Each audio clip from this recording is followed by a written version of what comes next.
y que Pablo nos explica cuál era su posición. No solamente estaba en una cárcel, sino él estaba seguro de algo. Él estaba puesto para la confirmación del Evangelio, para la defensa y confirmación del Evangelio. Hemos explicado estas palabras la sesión anterior. También hemos explicado qué es la apología o apologética, ¿no? Que es la defensa legal de nuestra creencia. Mucha gente sabe que cree en un Dios, pero no sabe cómo defender la creencia que tiene acerca de ese Dios. Entonces, ¿es muy importante estudiar la palabra de Dios para poder defender nuestras creencias? Claro que sí. Continuando con la carta de Pablo a los Filipenses, esta noche vamos a leer los versículos del 12 al 18. Permítanme leer Filipenses capítulo 1, versículos del 12 al 18. Dice, quiero que sepáis, hermanos, que las cosas que me han sucedido han redundado más bien para el progreso del Evangelio, de tal manera que mis prisiones se han hecho patentes en Cristo en todo el pretorio y a todos los demás. Y la mayoría de los hermanos, cobrando ánimo en el Señor con mis prisiones, se atreven mucho más a hablar la palabra sin temor. Algunos a la verdad predican a Cristo por envidia y contienda, pero otros de buena voluntad. Los unos anuncian a Cristo por contención, no sinceramente, pensando añadir aflicción a mis prisiones, pero los otros por amor, sabiendo que estoy puesto para la defensa del Evangelio. ¿Qué pues? Que no obstante, de todas maneras, o por pretexto o por verdad, Cristo es anunciado, y en esto me gozo y me gozaré aún. He titulado el estudio de esta noche, El gozo de la predicación. Vamos a revisar versículo por versículo del versículo 12 al 18 del primer capítulo de Filipenses. Empecemos con el versículo 12. Dice, quiero que sepáis, hermanos, que las cosas que me han sucedido han redundado más bien para el progreso del Evangelio. Lo primero que encontramos en este versículo es, quiero que sepan. Eso implica que la iglesia había pedido algún tipo de respuesta a Pablo. Habían enviado a Epafrodito, el pastor de la iglesia en Filipos. Epafrodito había llegado hasta la cárcel donde estaba Pablo en Roma, llevando una ofrenda económica. Ahora, era la preocupación de los hermanos de Filipos saber cómo estaba Pablo, porque estar en una cárcel obviamente no era nada agradable. Entonces, ellos querían una respuesta. Pablo, en esta parte de su carta, después de que ya ha saludado, hemos revisado esto y les ha dicho cuánto los quiere, empieza a dar algunas cosas importantes respecto al informe que tiene que darles a los hermanos en Filipo. Empieza diciendo, quiero que sepan, hermanos. Ellos ya sabían que él estaba en prisión. Entonces, ¿qué es lo que Pablo quiere que ellos sepan? Dice, quiero que sepáis, hermanos, que las cosas que me han sucedido. ¿Qué son las cosas que le han sucedido a Pablo? Bueno, lo primero es que está en la cárcel. Esto se refería a la detención, ¿no? Pero Pablo quiere ser bien contundente en lo que está diciendo.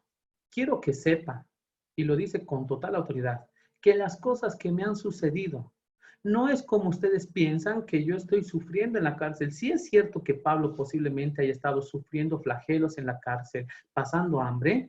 Pablo no está controlado por la suerte o el azar o el destino.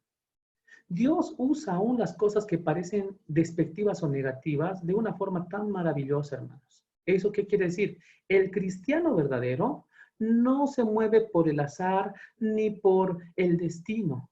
Esta pandemia, por ejemplo, lo que estamos viviendo actualmente en este mundo, no es algo que se ha salido del control de Dios. Tenemos que ser sinceros en algo. Dios sigue estando en su trono, Dios sigue teniendo todo el poder, toda su deidad, no ha rebajado en nada. Dios sigue siendo soberano. Si lo vemos desde este punto de vista, Pablo quiere hacerles una reflexión. No quiero que piensen que estoy mal.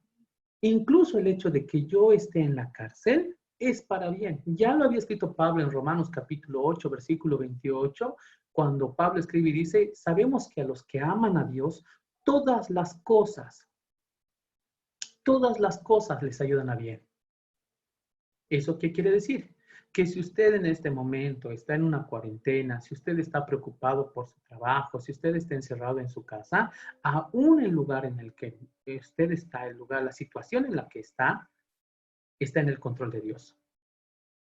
Y sabemos que a los que aman a Dios, todas las cosas, incluso esta pandemia, son para bien.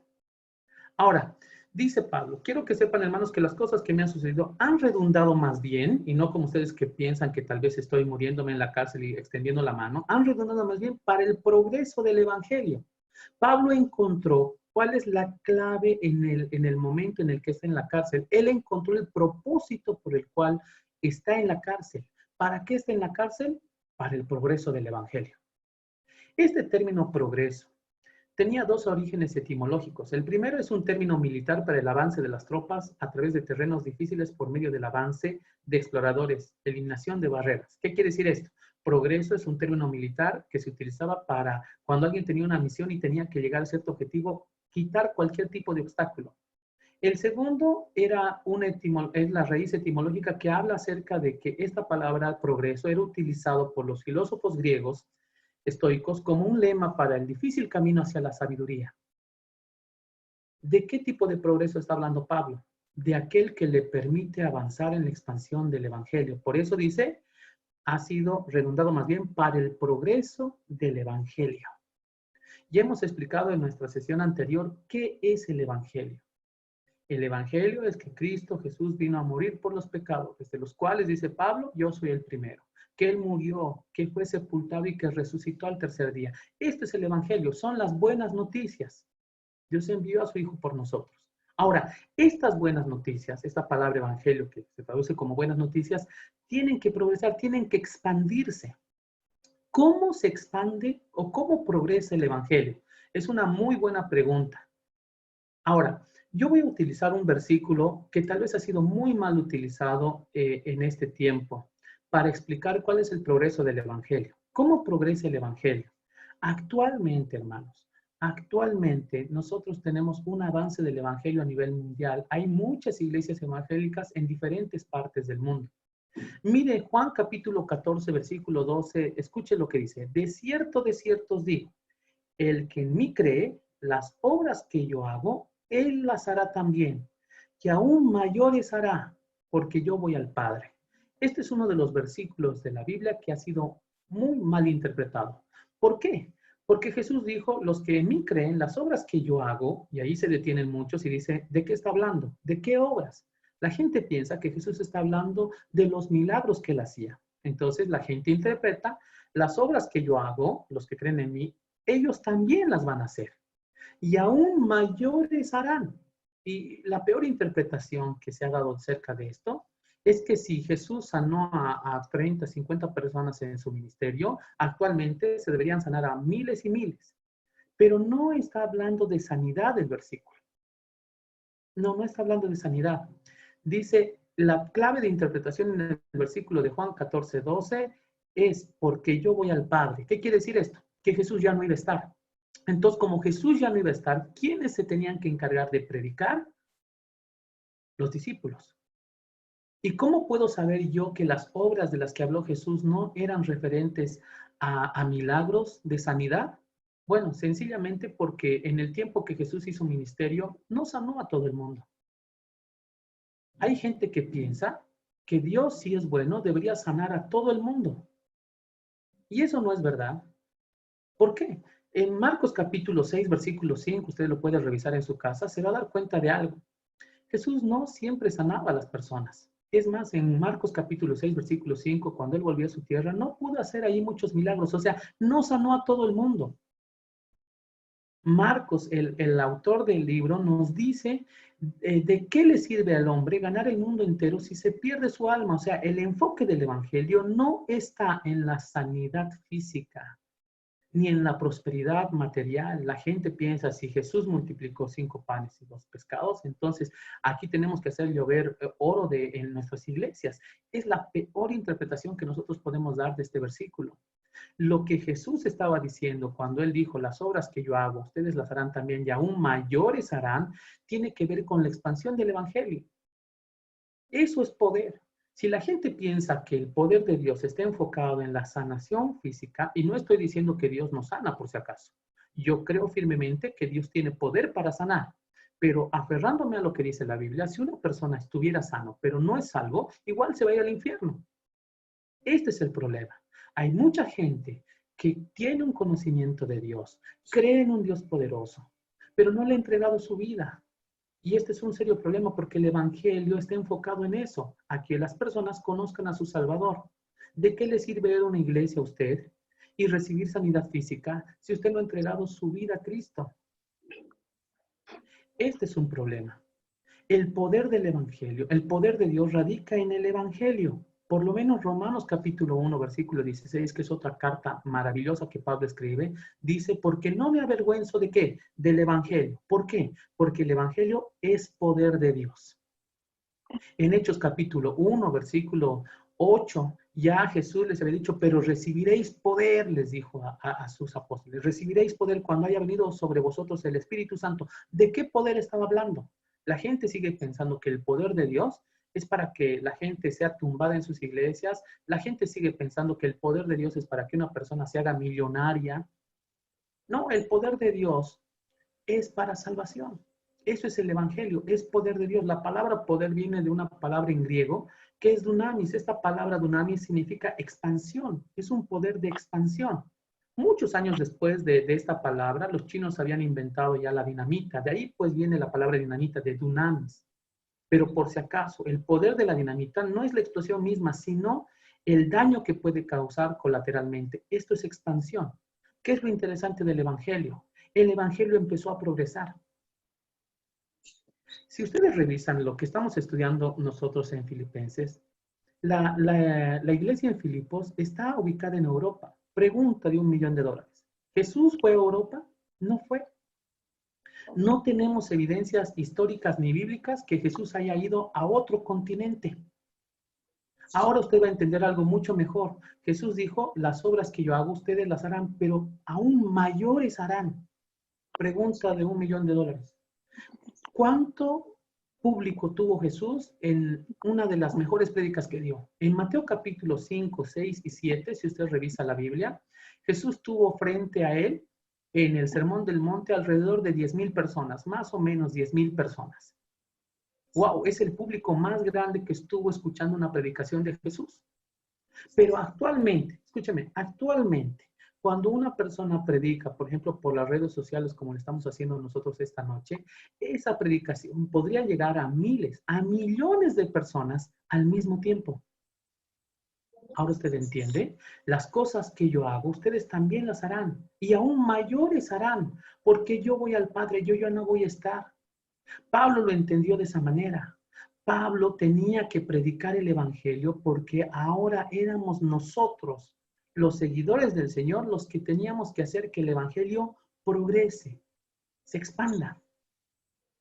Avancemos en el versículo 13. ¿Qué dice? De tal manera se expandió de tal manera se expandió el Evangelio, de tal manera que mis prisiones, dice Pablo en el versículo 13, se han hecho patentes en Cristo, en todo el pretorio y a todos los demás. De tal manera se expande el Evangelio, dice Pablo, que mis prisiones, que ustedes piensan que yo estoy pasándola mal aquí en la cárcel, pero algo interesante es que mis prisiones se han hecho patentes. ¿Qué es una patente? Una patente es una marca registrada exclusiva de algo. Entonces, ¿qué es la marca registrada que tiene Pablo? Es que está en la cárcel. Y el hecho de estar en la cárcel se ha vuelto una patente, una marca de su vida de evangelismo. O sea, él había sido llamado para evangelizar y estaba en la cárcel con el propósito de evangelizar. A tal grado había llegado, dice, de tal manera que mis prisiones se han hecho patentes en Cristo, en todo el pretorio y a todos los demás. Quiero explicar esta noche qué es esta palabra pretorio. Para aquellos que no saben qué significa esta palabra pretorio, otras traducciones de la Biblia dicen palacio. ¿Por qué? Lo cual es muy posible porque esta palabra se utiliza en Hechos 23:35. Originalmente este término pretorio se hacía referencia a una tienda de un general romano, del praetor. De ahí viene pretorio. O sea, era una tienda donde estaba el general romano. Después de la edad de la conquista romana, llegó a ser utilizado en un sentido administrativo para designar la sede o residencia de la política o administración militar. ¿Qué quiere decir esto? Era un palacio el pretorio. Pero yo estuve investigando un poco más acerca de esto y en el siglo I, especialmente con Augusto César, luego Tiberio lo instituyó mucho más y esto duró hasta Constantino el año 300 después de Cristo. Cuando alguien hablaba del pretorio, no estaba hablando solamente de un lugar, estaba hablando de un grupo de personas, oficiales del ejército romano, que eran una élite especializada en el cuidado del imperio. Qué interesante, era un grupo de élite. Cuando la gente hablaba del pretorio, no estaba hablando solamente de un lugar, sino de este grupo de élite. Centuriones romanos. Ahora, ¿por qué Pablo cuando habla del pretorio no está hablando de que él predicó en los palacios solamente, sino está hablando de personas? Porque el versículo dice, de tal manera que mis prisiones se han hecho patentes en Cristo, en todo el pretorio y a todos los demás. Entonces Pablo está diciendo, estoy hablando de gente. Pablo predicó posiblemente a los oficiales de la cárcel, a los generales, a la gente que estaba dentro del pretorio. Qué interesante, ya lo había hecho en Filipos. ¿Se acuerdan cuando él estaba encarcelado con Silas en Hechos capítulo 16 con el carcelero? Entonces Pablo ya sabía lo que era estar en la cárcel y predicar a la gente de la cárcel. Cualquier persona se hubiera desesperado, se hubiera deprimido estando en la cárcel, pero Pablo no. Pablo entiende una cosa, si está en un lugar determinado es porque Dios quiere algo con él en el lugar en el que está. Eso es el progreso del Evangelio. Dice, de tal manera que mis prisiones se han hecho patentes en Cristo en todo el pretorio y a todos los demás. Vamos al versículo 14, dice, y la mayoría de los hermanos cobró ánimo en el Señor con mis prisiones y se atreven mucho más a hablar la palabra sin temor. He puesto ahí en letrillas azules la mayoría, porque no está hablando de todos. Pero ¿qué dice Pablo? Ahora que yo estoy en la cárcel, que sé que tengo que predicar el evangelio y que el evangelio está haciendo su progreso en diferentes esferas sociales y todo eso, la mayoría de los hermanos cobrando ánimo en el Señor. La frase griega en el Señor puede ir con hermanos o con el término más valor, expresando la base por la confianza de otros predicadores en ver cómo Pablo se enfrentó a las prisiones. ¿Qué quiere decir esto? Los hermanos en Filipos, al saber que Pablo está en la cárcel, lo primero que podían haber dicho, la mayoría por lo menos, dice, escucha, Pablo está en la cárcel. ¿Y ahora quién predica? Nos toca predicar a nosotros. Y cobraron ánimo, porque si Pablo les envía esta carta diciéndoles, hermanos, yo estoy predicando aquí a los oficiales de la cárcel, ese era un jalón de orejas y una motivación para la gente que sí tenía libertad. Una de las cosas que yo puedo decir de este tiempo de cuarentena en la que estamos todos, pues espero que todos estén cumpliendo con la cuarentena, es que ha habido un despertar de la iglesia. Hay hermanos que han empezado a compartir la palabra de Dios en las redes sociales, pastores que suben sus prédicas en línea, iglesias que transmiten en vivo sus reuniones. ¿Por qué?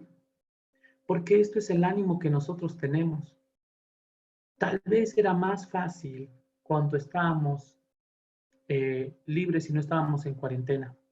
Tal vez nos preocupábamos solamente por nuestra iglesia. Pero en este momento, muchos hermanos han cobrado ánimo. Entre ellos yo. A mí no me gusta salir en video. Las personas que conocen mi canal de YouTube saben que yo subo predicas, pero pongo un fondo y no me interesa que se vea mi cara. Porque lo importante no es que ustedes me miren a mí, lo importante es que ustedes aprendan la palabra de Dios. Pero he cobrado ánimo y he decidido hacer este estudio. ¿Por qué? Porque la palabra de Dios tiene que seguir su progreso, el evangelio se tiene que seguir expandiendo. Este es un hermoso y precioso momento. La cuarentena nos puede servir para que nosotros compartamos la palabra de Dios. Mire, la mayoría de los hermanos, dice Pablo, cobrando ánimo en el Señor, con mis prisiones, se atreven mucho más a hablar la palabra sin temor.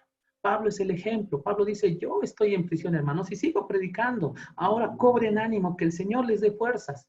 Y dice que los hermanos se atreven mucho más a hablar la palabra sin temor. Pero ¿qué palabra hablaban los hermanos? Porque la gente empezó a predicar, ya que Pablo está en la cárcel, la gente tenía que predicar.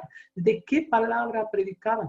Y créanme, la gente de ese tiempo, especialmente esta mayoría de hermanos de Filipos, no estaba predicando ni prosperidad, ni milagros, ni sanidad.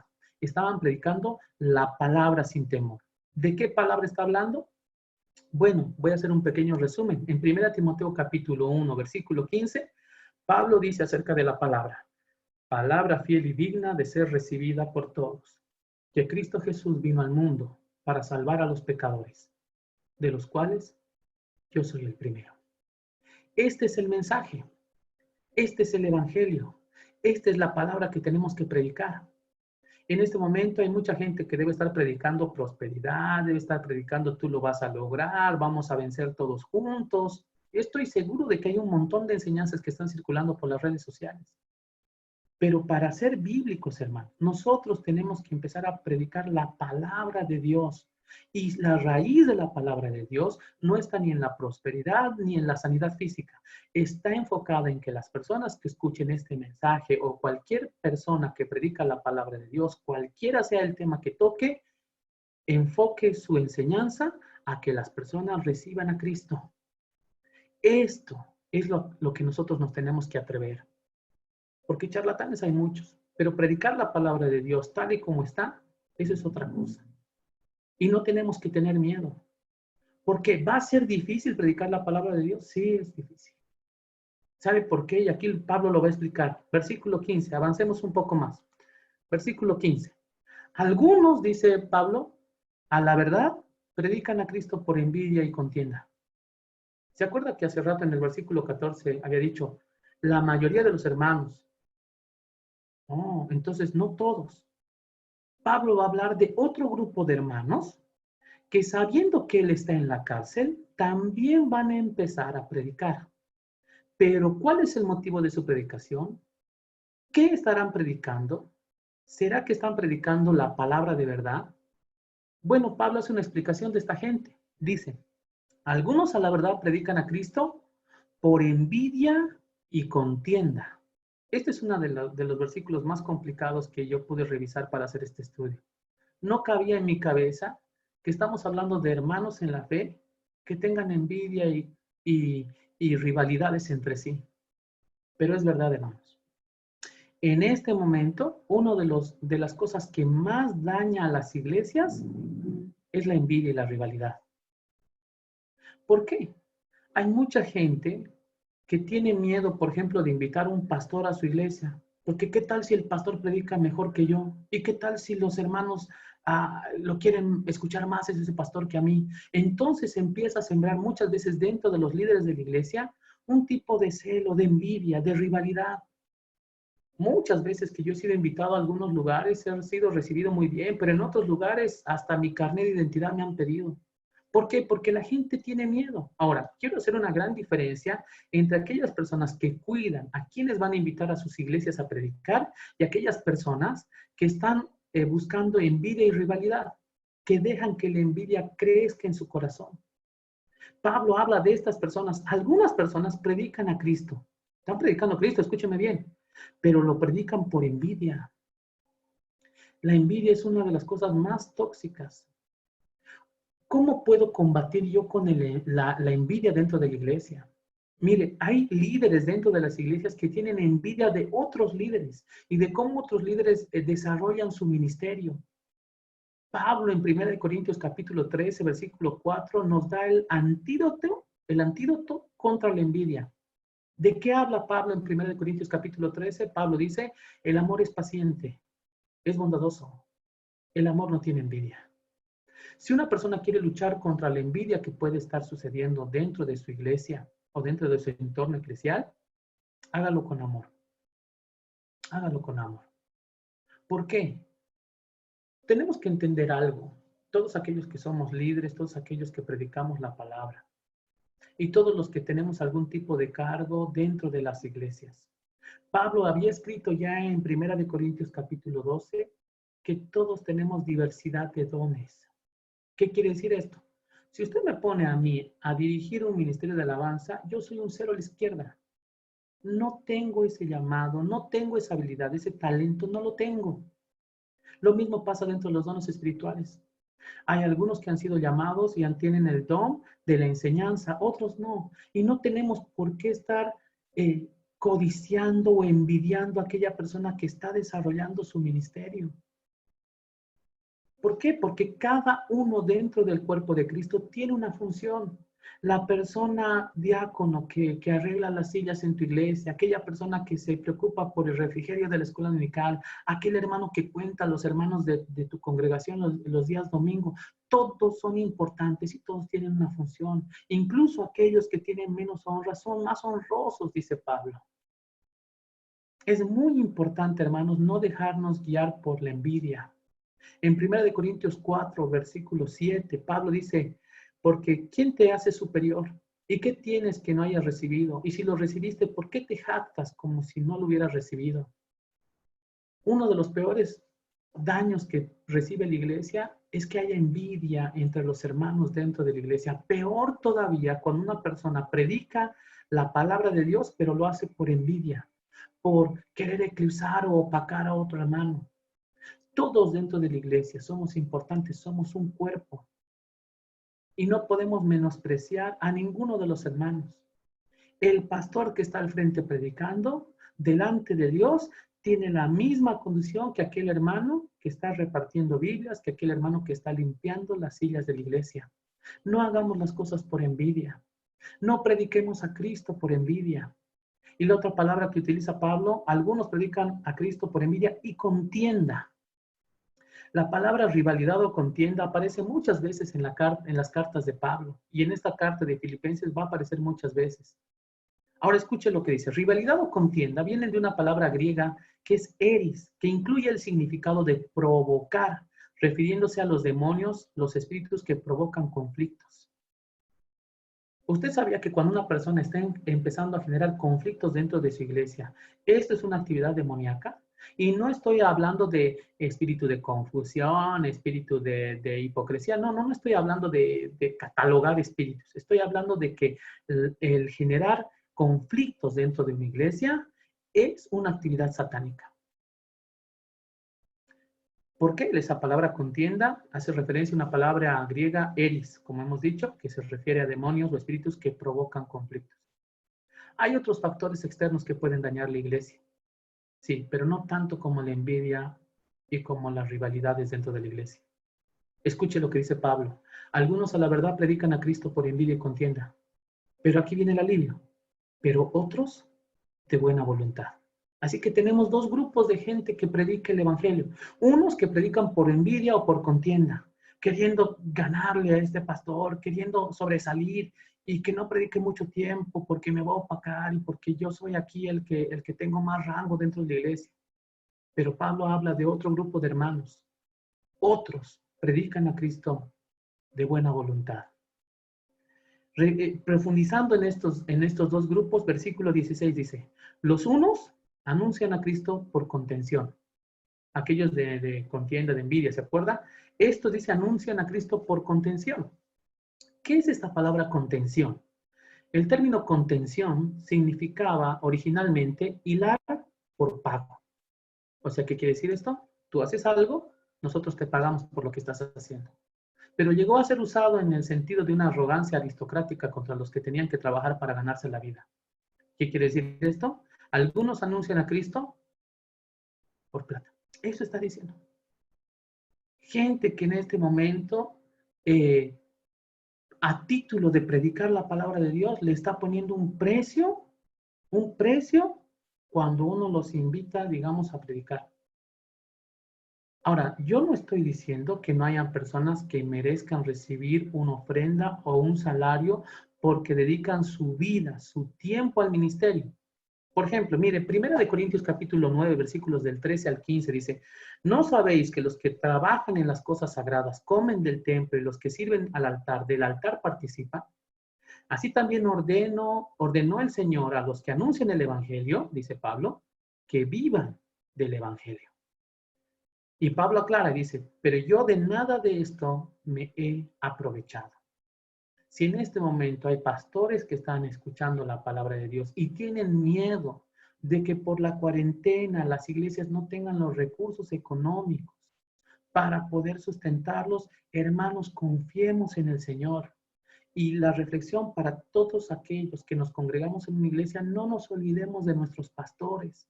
En este tiempo de cuarentena, o bien usted aparta su ofrenda, su diezmo para darlo después, o bien tal vez algunas iglesias tienen una cuenta de banco, depositen, pero no para hacer rico al pastor, sino que hay personas, hay muchos pastores que viven de la predicación del evangelio, o sea, dan todo su tiempo, se prepararon en un seminario. Yo no entiendo por qué muchas veces se desprecia la obra pastoral. Y la gente piensa que un abogado, un médico es mejor que un doctor, cuando para ser pastor uno estudia igual, hermanos. 5 años de estudio, más algunos cursos que uno quiere profundizar, hasta tal vez llegar a un doctorado en teología. El llamado es único, el llamado es pastoral, es irrevocable el don que Dios nos ha dado. Pero lo que Pablo dice es, yo no me aprovecho de esto. Y tenemos que tener mucho cuidado hoy en día porque actualmente, hermanos, y yo soy testigo de eso, mucha gente que ha nacido y ha empezado con un corazón sincero de querer llevar la palabra de Dios a otros lugares. Por ejemplo, yo conozco gente que empezó con su guitarrita y tenía el deseo ferviente de alabar a Dios y de llevar la palabra por medio de la música a otros lugares. Y empezaron a hacerse conocer y empezaron con humildad y luego grabaron un CD y después fueron invitados a uno y otro lugar. Pero lastimosamente les digo, no de todos, pero lastimosamente muchos de ellos cambian y luego están empezando a cobrar 15,000, 20,000 dólares por cantarle al Señor. Eso es lo que Pablo está señalando, exhortando. Algunos anuncian a Cristo por contención. Las personas que por lo menos me conocen o han tenido la oportunidad de poder ir a predicar a alguno de sus iglesias en diferentes lugares de Bolivia, siempre me hacen la misma pregunta. Me dicen, pastor, ¿y cuánto nos va a cobrar? Y dice, un pastor tiene que tener la cara para ponerle precio a las cosas del Señor. Bueno, en mi caso personal, yo generalmente les digo, yo necesito que puedan pagar mis pasajes para salir de mi casa y para volver a mi casa. Y que puedan darme algo de comer porque yo como bastante. Y después, si el Señor pone en su corazón y tiene la posibilidad de una ofrenda, amén. Y si no hay la posibilidad de una ofrenda, este es mi llamado, no lo puedo negar, tengo que ir y predicar. Antes de que empiece la pandemia, la cuarentena, yo estuve en Huanuni, en Oruro, predicando. Los hermanos hicieron un esfuerzo para llevarme desde Santa Cruz hasta Huanuni en avión.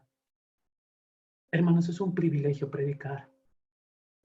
Pero da tristeza cuando mucha gente, por el hecho de predicar, utiliza la predicación para generar recursos.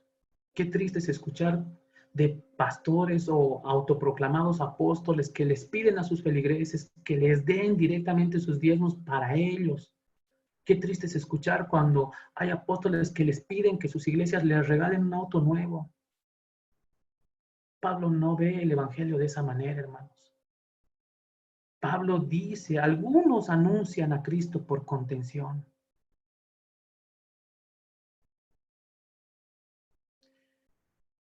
Jesús ya había tenido este tipo de personas cerca de él. En Lucas capítulo 9, versículo 57, un joven se le acercó, dijo, Señor, yo te voy a seguir a donde sea, yo te voy a seguir. Y Jesús les aclaró muy bien a todas aquellas personas que querían ser sus seguidores. ¿Estás seguro de que quieres seguir? Muy bien.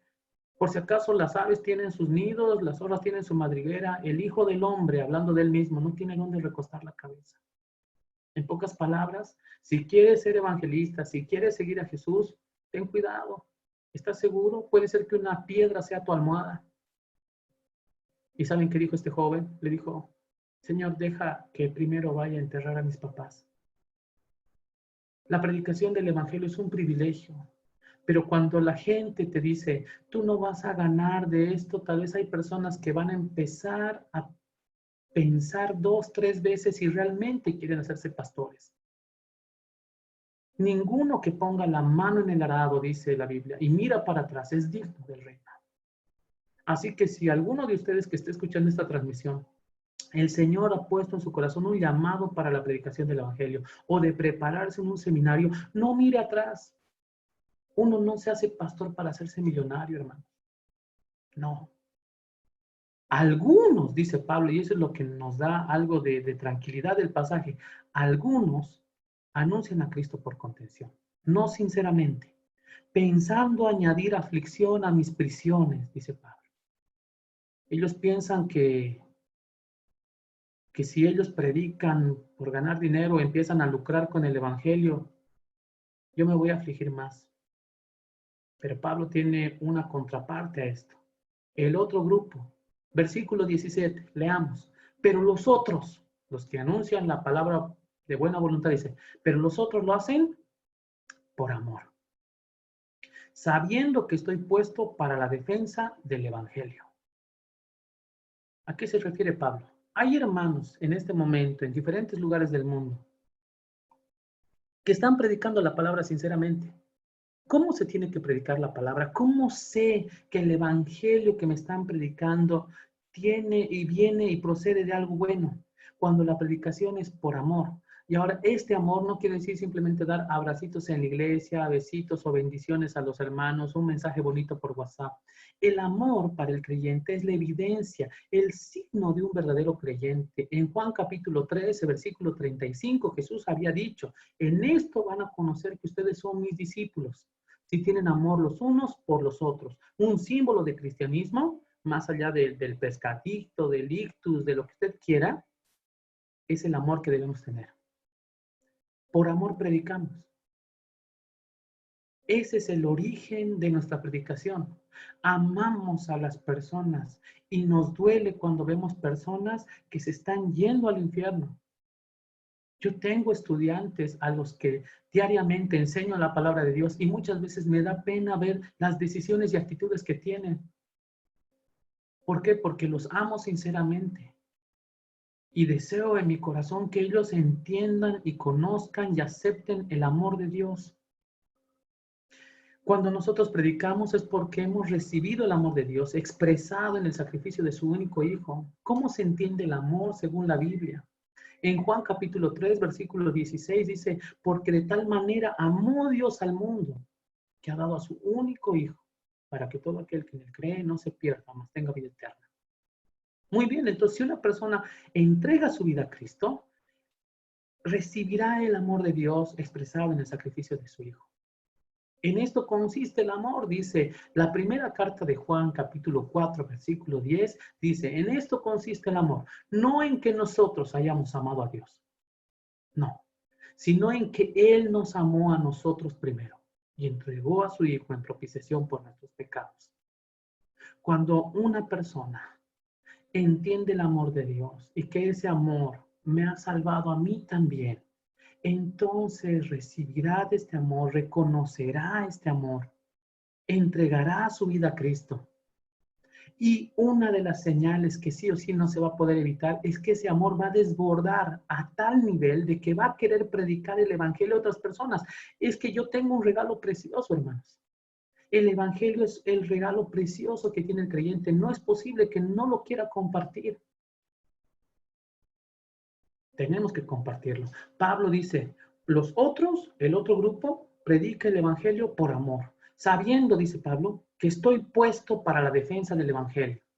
Pablo utiliza esta frase, estoy puesto, este término, estoy puesto, es un término, estoy designado. En griego, keimai, que era un término militar para un soldado de la guardia. O sea, a mí me han dado una misión, dice Pablo. Yo estoy en este lugar para algo. ¿Para qué está Pablo en ese lugar? Para la defensa del evangelio. La defensa del evangelio. ¿Cómo se traduce esa palabra defensa? Lo hemos estudiado ya en los anteriores versículos, en el tema número 3. La palabra defensa viene de una palabra en griego que es apologia, o traducido a nuestro castellano, apología. ¿Qué significa esto? La defensa legal. Cuando una persona quiere predicar el evangelio, no predicas lo que tú piensas, no predicas lo que se te viene a la cabeza, no predicas lo que te soñaste una noche anterior, tú predicas lo que dice la palabra de Dios. La palabra de Dios tiene una particularidad. Se defiende a sí misma. El evangelio lo único que necesita de nosotros es el interés que tengamos por aprender la palabra de Dios para poder enseñarla a otros. Nosotros debemos enseñar la palabra de Dios a otros. No nuestros pensamientos, no lo que yo pienso, lo que yo creo. Pablo dice apología. Quiere decir que voy a defender legalmente. Tengo argumentos para decir, argumentos bíblicos, espirituales, históricos de que Cristo vino, murió por nosotros y resucitó. Hace años tuve la oportunidad de, con mis estudiantes, organizar una feria bíblica en el colegio donde yo trabajo. Y tuvimos bastante tiempo para hablar sobre apologética, la defensa de la fe. Me gustó mucho los trabajos porque ellos defendieron la fe desde diferentes puntos de vista. Nosotros tenemos que estar capacitados para defender. No sé si alguna vez han venido a su puerta, tocan a veces domingo muy temprano o otro día, dos personitas ahí con un paraguas y un montón de revistas que a uno le quieren dar. No voy a mencionar, por no dañar a nadie que esté escuchando. Pero ¿sabe qué es lo que me llama la atención de estas personas? Es que ellos cuando van con una Biblia a tu puerta, ellos tienen todos sus versículos marcados y remarcados y anotaciones y ellos quieren mostrarte, quieren enseñarte. Muchos cristianos evangélicos cierran la puerta, no quieren recibirlo. ¿Saben por qué? Porque no están preparados. Pablo dice, yo estoy en este mundo para algo. Se me ha dado una misión. Tengo que defender el evangelio. Hay dos grupos de personas. Aquellos que predican a Cristo por envidia, por contienda. Y otros por amor. Los que predican por amor han entendido por qué Pablo está en la cárcel. Pablo está en la cárcel para seguir defendiendo el evangelio desde donde esté. Versículo 18. La reacción frente a estos dos grupos que Pablo tiene muy claro. Pablo está en la cárcel y hay dos grupos que están predicando el evangelio. Muchos de estos serán falsos maestros. Muchos de estos serán charlatanes, como hoy en día. Pero Pablo dice, frente a estos dos grupos de hermanos que predican, algunos por contienda y por envidia y otros por amor y de buena voluntad, Pablo hace esta reflexión. ¿Qué pues dice? Que no obstante, versículo 18, de todas maneras, o por pretexto o por verdad, Cristo es anunciado, y en esto me gozo y me gozaré aún. ¿Sabe qué dice Pablo? La verdad es que no es relevante para mí si la gente está predicando porque su iglesia se vea mejor que la otra iglesia, mientras prediquen a Cristo. No es relevante para mí que esta iglesia dance y que en esta iglesia no dance si están predicando a Cristo. Es posiblemente este versículo es el que tiene enormes implicaciones para las divisiones que se encuentran en la iglesia hoy en día. Usted va a encontrar iglesias legalistas, extremistas, donde prohíben a las personas incluso enamorar con personas que no sean dentro de su misma iglesia local.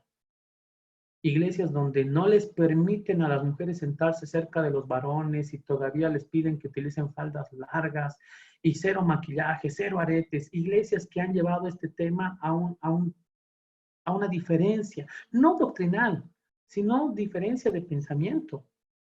¿Y por qué me atrevo a decir esto? Porque Pablo en Romanos capítulo 14 y especialmente en 1 Corintios capítulo 8 y hasta el capítulo 10, usted puede revisar lo que Pablo pensaba acerca de las diferencias. Habían diferencias de todo. Había gente que decía, no tenías que comer de esta carne. Había gente que decía, había gente que quería judaizar. Había gente que decía, si quieres ser de verdad cristiano, tienes que circuncidarte. Pablo explicó todas estas cosas de las diferencias que podían haber entre iglesias en una sola cosa. Dice, de todas maneras, dice Pablo, o por pretexto, por estas diferencias que puede haber entre iglesias, o por verdad, Cristo es anunciado. Cuando Jesucristo vino a este mundo, hermanos, no estableció denominaciones. Ahora, yo no estoy en contra de las denominaciones. Para aquellos que pertenecen a una denominación, su iglesia está afiliada a una denominación, por si acaso no los estoy atacando. Pero siendo bíblicos, nuestras denominaciones solo deben tener un carácter. ¿Qué quiere decir esto? ¿Es posible que estemos separados? Sí, es posible. ¿Cuál debería ser la forma de separación sana entre iglesias? La verdad. Cuando una iglesia no está predicando lo que dice la palabra de Dios, yo no tengo nada que ver con esa iglesia. No puedo llamarlos mis hermanos. Aunque diga ahí en su puerta iglesia cristiana, la iglesia debe defender la verdad. Cuando una iglesia empieza a predicar sobre dinero, cuando una iglesia empieza a predicar sobre, no sé, sobre milagros, cuando una iglesia empieza a meterle miedo a sus feligreses por el fin del mundo y no empieza a predicar la verdad del evangelio, la profundidad y la preciosa palabra de Dios, entonces ahí sí tenemos división.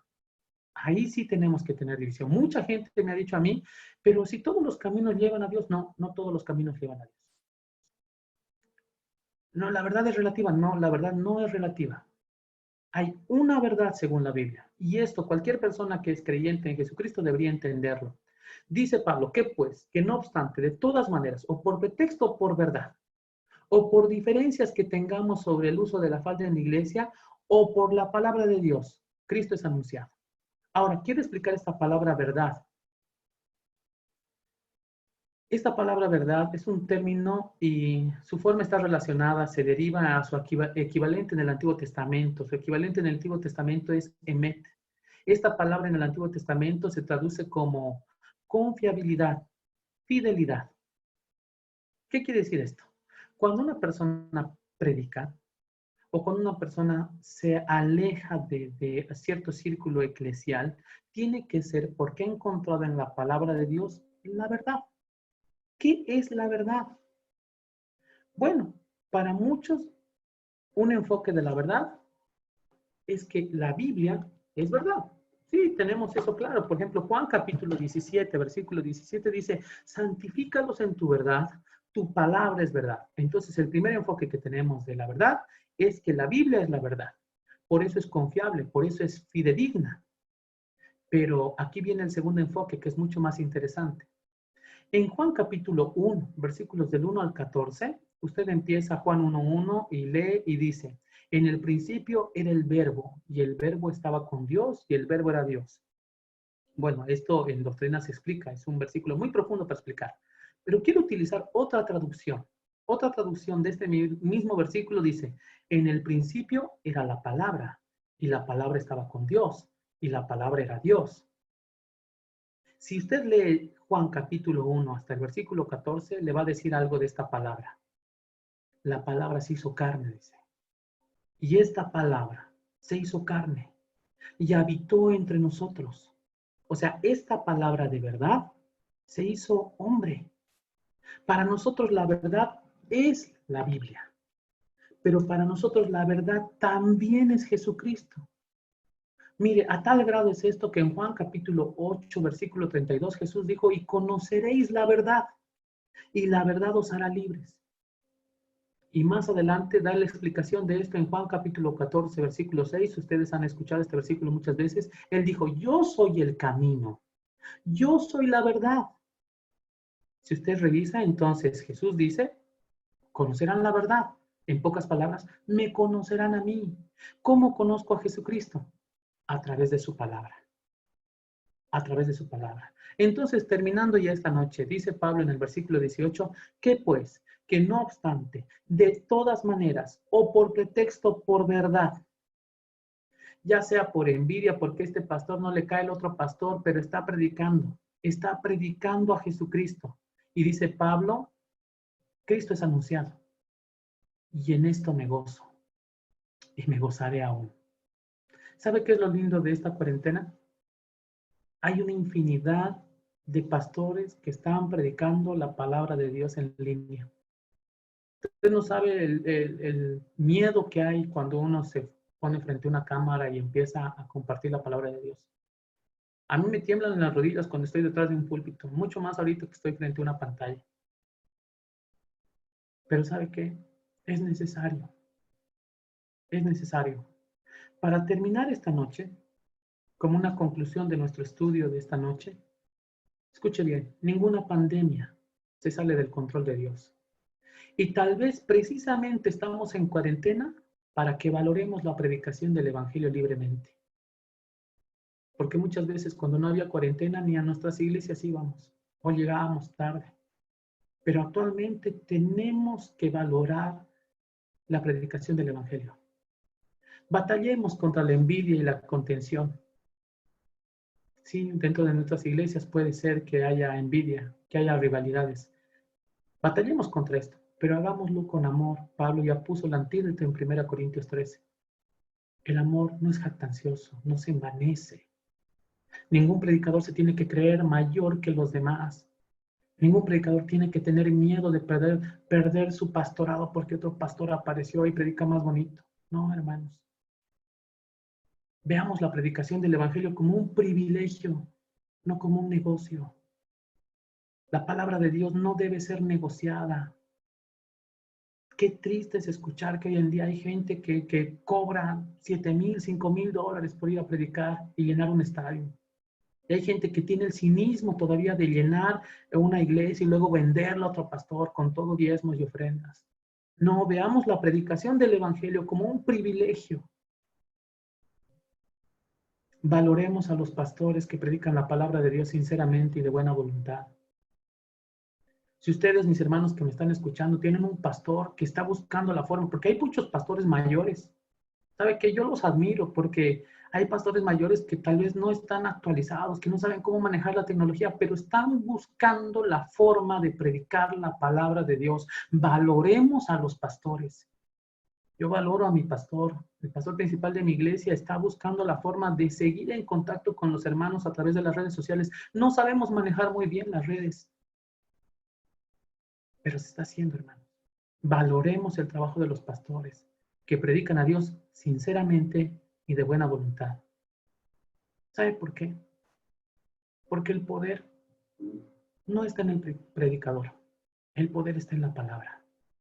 Si este mensaje en este momento está siendo transmitido a diferentes lugares, no soy yo el que debe brillar. Tiene que ser su palabra. El progreso del evangelio, la expansión del evangelio. Usted sabía que Jesús predicó 300 kilómetros alrededor de donde él vivía. Él no fue a otro continente. Nosotros tenemos la oportunidad y el privilegio de predicar. Y no esperemos que siempre nos reciban bien.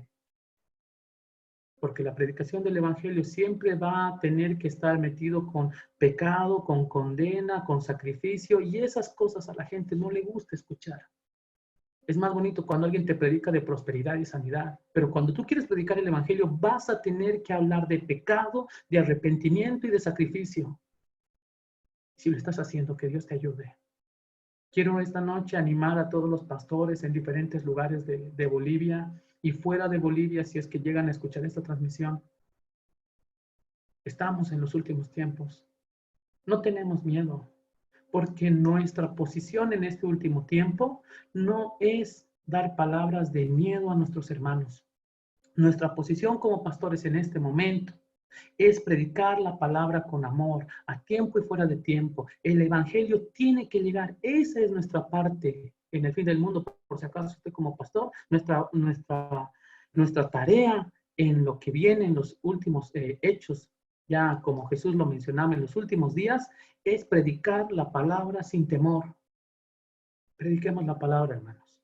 Y aquellos que se congregan en alguna iglesia, consideren a sus pastores. Valoren a sus pastores que en este momento están predicando la palabra en diferentes lugares. Que el Señor nos bendiga esta noche. Vamos a cortar la transmisión en vivo por Facebook y por YouTube y me voy a quedar solamente con los hermanos que están en la aplicación Zoom, que están en la sala, porque tenemos un tiempo precioso de preguntas y respuestas. Que el Señor les bendiga grandemente. Que la gracia y la paz inunden nuestros hogares. Que el Señor bendiga a nuestro país y le dé sabiduría a nuestros gobernantes. Que en este tiempo valoremos la predicación del Evangelio como un privilegio. Que la predicación del Evangelio se expanda por todo Bolivia. Amén. Que el Señor les bendiga.